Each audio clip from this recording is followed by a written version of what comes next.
Mental health to me means that I am able, or individual is able, to experience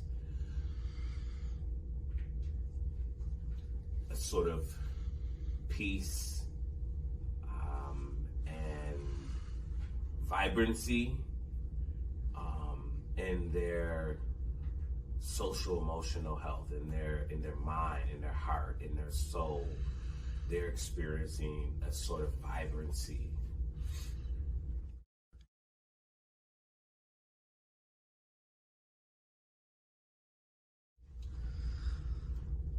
For me, practicing wellness is centered in my relationship with God.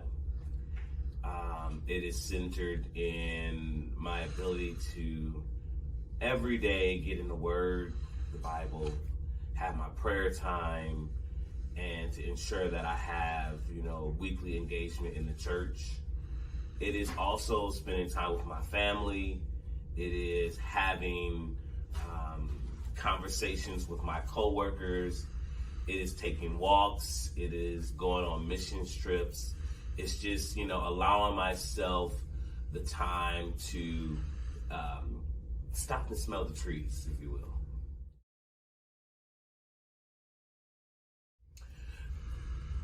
So for me, shameless plug, I think that one of the ways that we can encourage conversations about mental health in our community is by potentially having book clubs. With my latest book, It's the Culture for Me. I think that we need opportunities to talk about the ways in which mental health can actually manifest itself. I think that for so many, mental health has become a narrow conversation where it's either you're schizophrenic or you're bipolar or you're quote unquote crazy and you need to go into a hospital, or you need to go through a therapist, etc. But for me, as I think about ways in which we can have conversations, specifically in the African American community, it's talking about our ancestors. It's talking about how our ancestors endured 200 plus years of slavery in this country. It's how after slavery, it's the oppression, it's the Jim Crow. It's talking about how our ancestors actually endured that and maintained mental health. It's talking about the ways in which our ancestors leaned into their culture, leaned into their spirituality, leaned into their religiosity. They leaned into those family relationships, those extended family networks, and they built resilience that has excelled in many instances, many other communities. So for me, encouraging conversations in our community, more specifically the African American community, could really be started with just talking about our ancestors, talking about the inherited resilience that we have received throughout the generations. And we talk about that in my book here.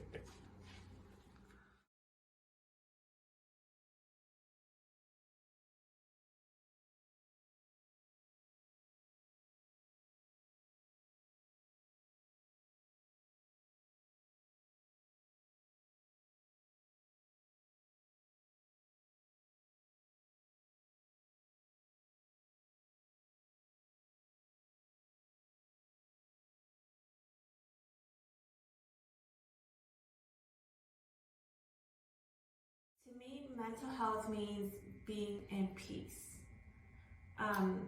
Being a first generation Mexican American, there's a lot of pressure to be successful, to give back to your family, to make that migration to the US worthwhile. So not only do you have to work extra hard, you're bilingual,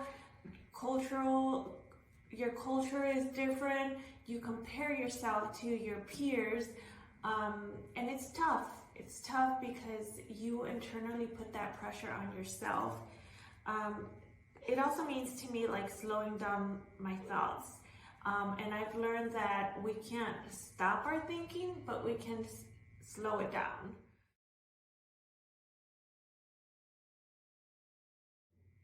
How do I practice wellness? I like to stay active. I like to go to the gyms. I like to play like co-ed sports. And with the gym, I like to work out, but I don't force myself. So in other words, I don't have specific goals. I do it more to enjoy it, to have time to myself, to release that stress. And I'm also not hard on myself. So like, say my goal is to go 2 days a week and I don't go one day, I give myself that grace and not feel bad about it, which are things that I've learned along the way. Another thing that I do is also, I always felt like I had to be busy, like I had to be productive and do things for others, mainly my family.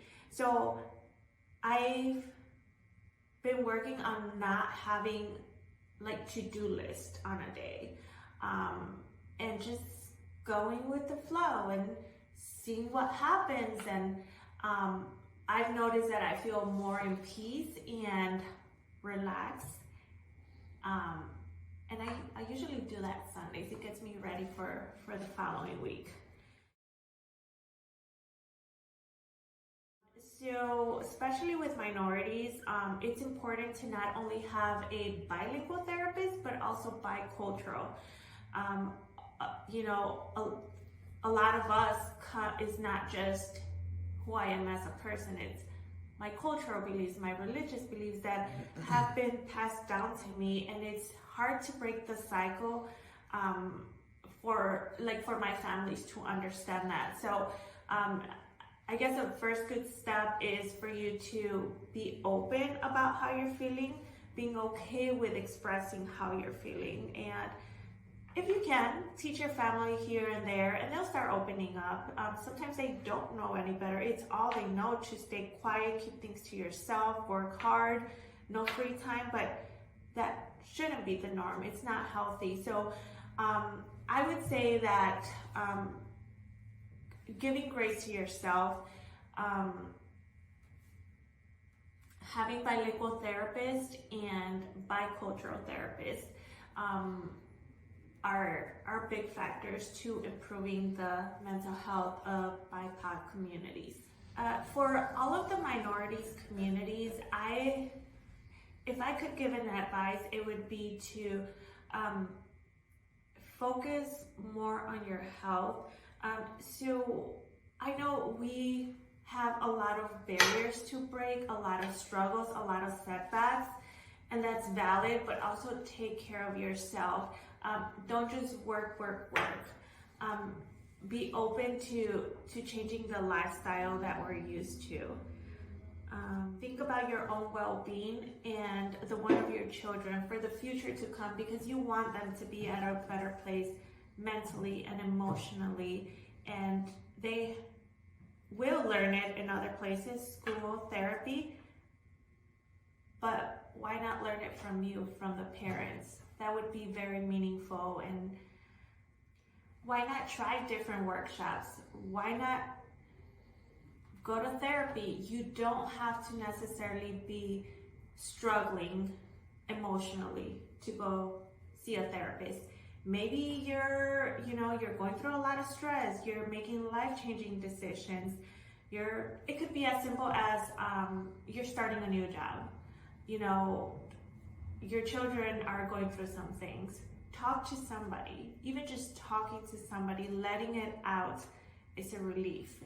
It'll give a rest to your mind, just letting it out.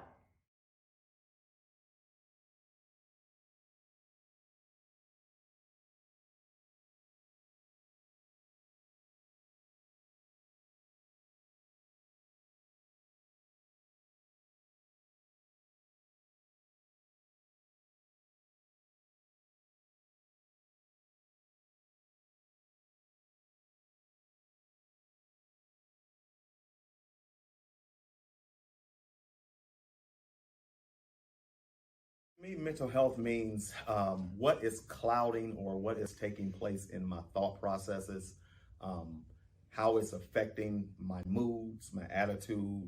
And so when I'm thinking of mental health, I'm thinking about all the things that come through my eyes, through my ears. What am I intaking, and how is that affecting me? What effect is it having on what I now give out?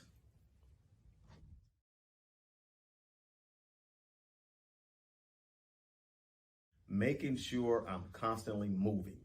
And so what I mean by that is, even in my mental, in my physical, in my emotional, making sure I keep things moving, because if I consistently dwell on any one thing, whether I'm consistently sitting or consistently thinking or consistently just allowing something that I'm meditating on, I need to keep that moving. In other words, it's coming in, I process it, I keep it moving. Physically, I got to get up and keep moving, because if I stop, then things start to not work and be as clear as they need to be. So that wellness piece means that I need to keep things constantly moving.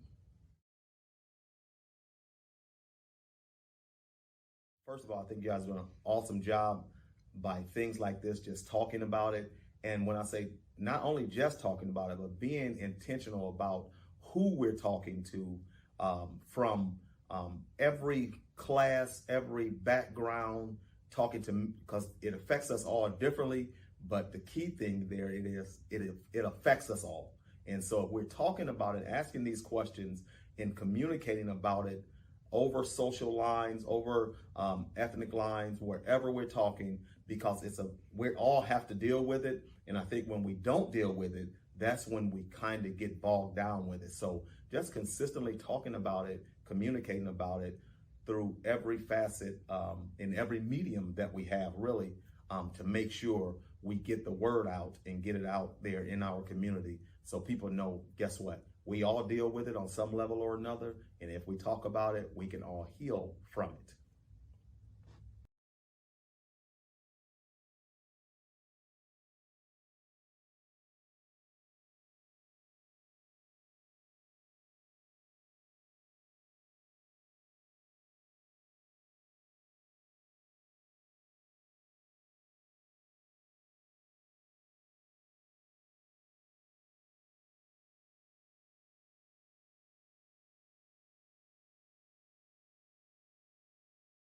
Mental health to me is when the mind is able to be at peace and when it has hope.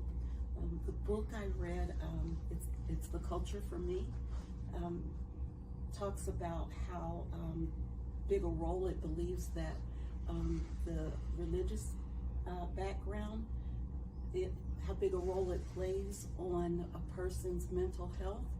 And as a person who has had mental health experiences, I would say that was the biggest contributor for me. That was the basis of my ability to be able to be at peace no matter what my circumstances, and the ability to have hope that any circumstance could change.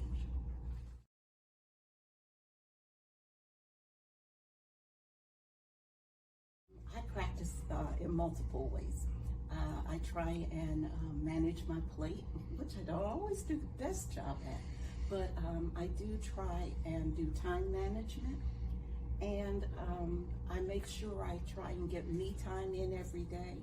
I start my day with me time. Again, it being the culture for me, I make sure that I spend time. In my case, it's talking to God. I make sure I feed myself with positive information, a devotional or something in the morning that sets me on a positive track. And then I remind myself throughout the day, because negatives will come. Life is going to be life, and life is going to bring some negatives, or I'll say non-positives, that they feel non-positive. I'm of a firm belief that whatever comes has positive in it, and if we focus on looking for the positive instead of looking at the negative, it becomes a winning situation for us. So I go through my day looking for the wins out of whatever comes. I think that is extremely important for us to encourage conversations. I think there's so much stigmatism around getting mental health assistance, seeking therapy, seeking a psychiatrist, taking meds for what may be an issue, lack of sleep or whatever.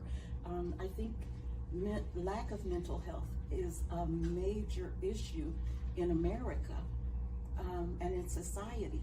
But we have to get rid of the stigma. We have to have people who are willing to create a safe place for others to come and talk.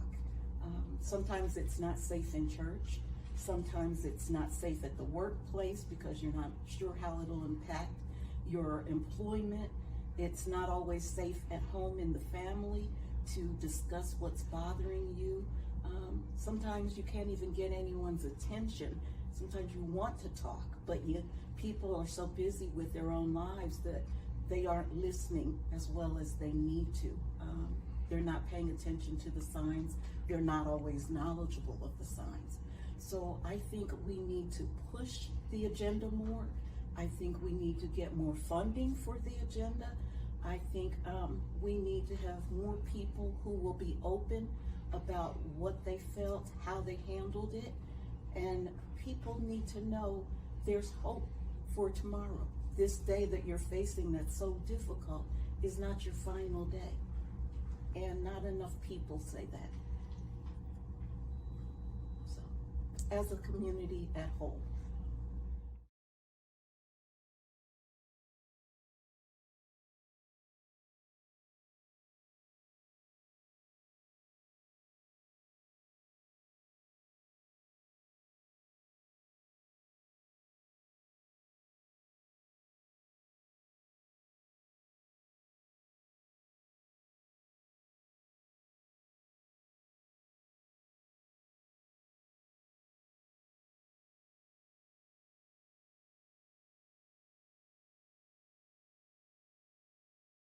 To me, mental health means building connections with others around you who have the ability to connect or can relate to you on some levels of what you're experiencing or have experienced. It also means being there for someone or having someone being there for you.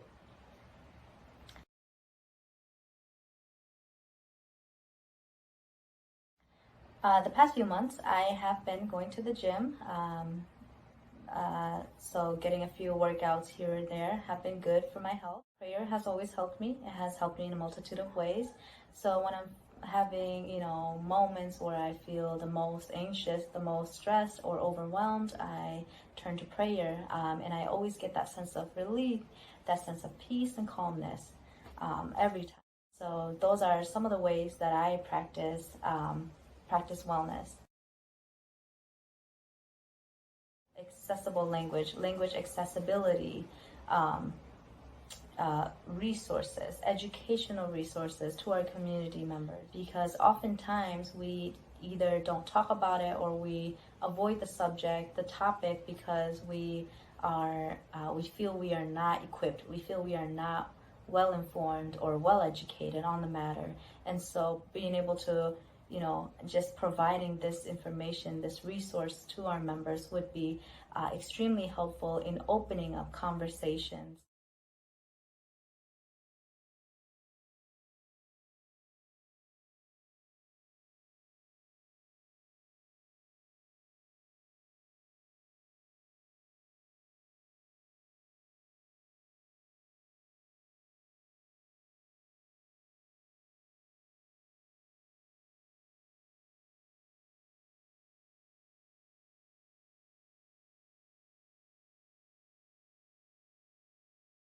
Mental health means to me it's holistic. It's what I'm thinking, it's what I'm feeling, it's how I'm handling different situations, it's how I'm taking the situation and how I'm responding to it.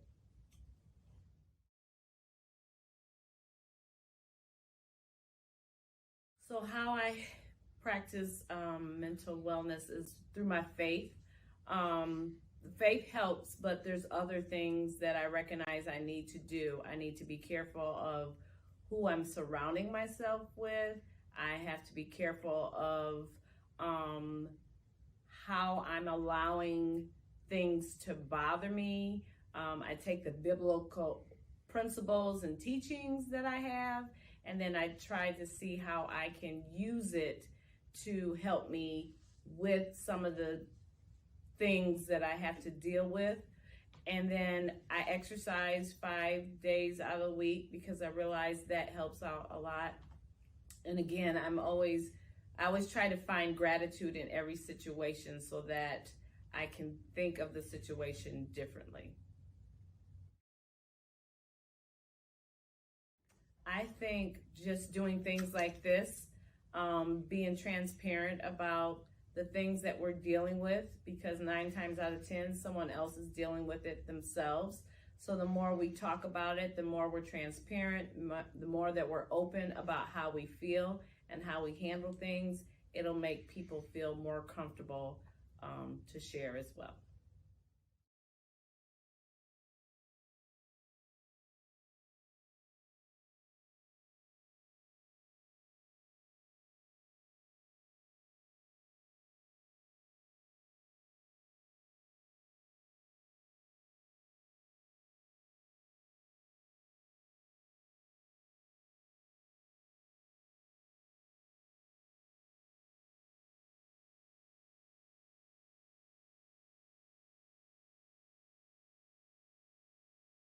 Mental health means that you are conscious of your feelings, how you react to things.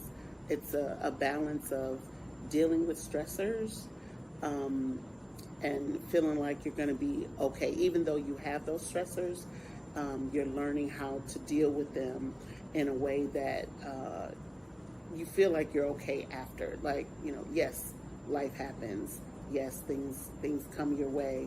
You deal with those, and then eventually you'll be okay.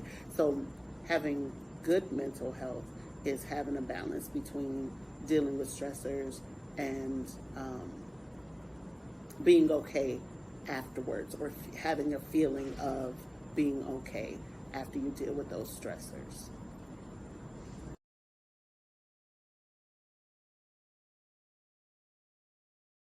Good wellness for me is having a multiple amount of things going on in my life. I do like to try to work out. I do have some health issues, and so I'm learning about myself, my health, and I'm learning how to take better care of myself, and it makes me feel better, so that when I'm working out sometimes, or when I'm just walking, or playing with my grandchild, then I know that even though I'm playing with him, I'm exercising because he's running me all over the place. So just having, practicing wellness is one, taking time for yourself, taking time with your family, taking time spiritually, and taking time to learn about yourself and how to take better care of yourself is how to practice wellness. And it helps your mental health as well, to know that you are consciously learning and practicing things that make you happy, and so that makes you feel better. And that's part of wellness, is feeling good.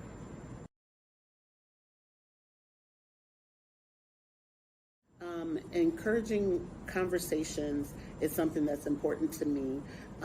I have had family members with some mental situations, mental health issues, and I took it upon myself to learn more about those disorders or whatever, to learn how to deal with them, how to interact with them, how to support them in what they were going through.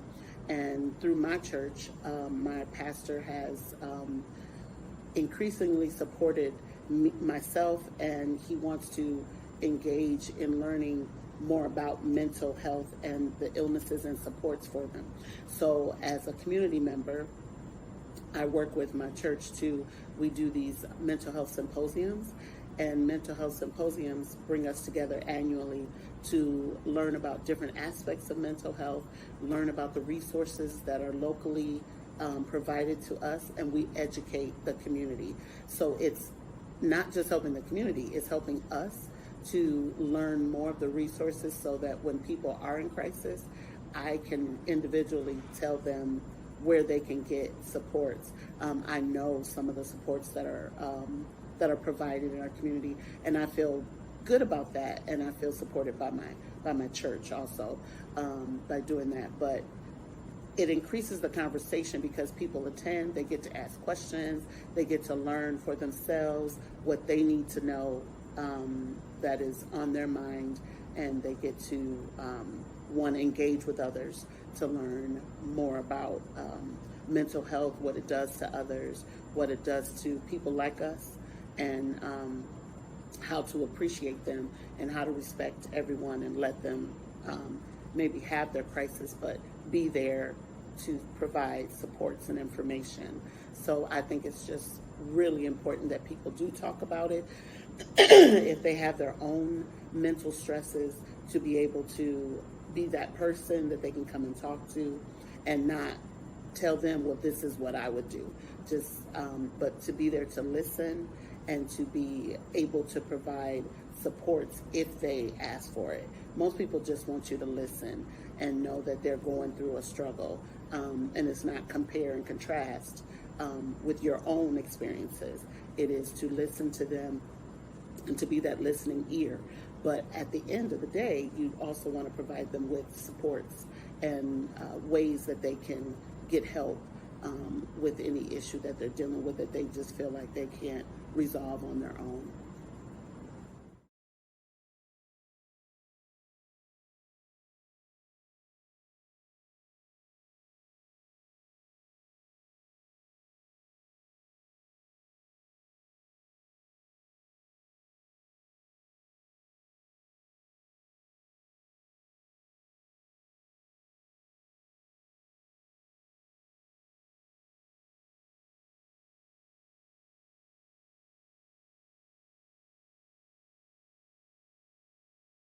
Mental health means enjoying an open and honest conversation with family members and community members.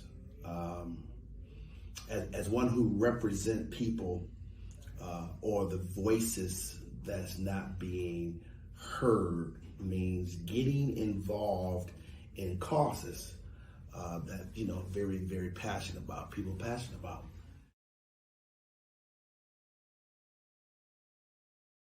And then, how do I practice wellness? How do Kingdom Builder practice wellness? How do Dr. Smith practice wellness personally? I take care of myself so that I can take care of others. The reality is I'm a very, very strong believer in the Word of God. And I take one thing very, very to heart: cast all cares upon Him, because He careth for you. And so these lessons, or some would use the term treatment, these are tools that I use to manage anger. It doesn't matter what position we're in. We have anger issues. We get disappointed. And so learn how to handle that in a healthier way. And so that strengthens the bonds and with community and other organizations. We have to come together and work with people. And sometimes there are disappointments. And that's mental healthness issues based upon the way we react and the way we respond. And so someone wanted to ask me, how can we encourage our conversation about mental health in our community? I feel that we must first address some of the myths. Now, this video is not about the myths, so I won't cover them. We've got to address the myths about mental health. Having a better understanding of the truth can help you understand what friends and loved ones are going through. Even you today watching this video, or me doing the video. Many people may experience mental health conditions during their lifetime. We all have better understanding of the truth behind mental health. And once we have an understanding, then guess what? We're better equipped to give and receive the help people need to recover. I'm privileged of being able to share this video, and I support what Summer Point is doing for this month. And stay encouraged. We all will get better working together talking to each other. Thank you.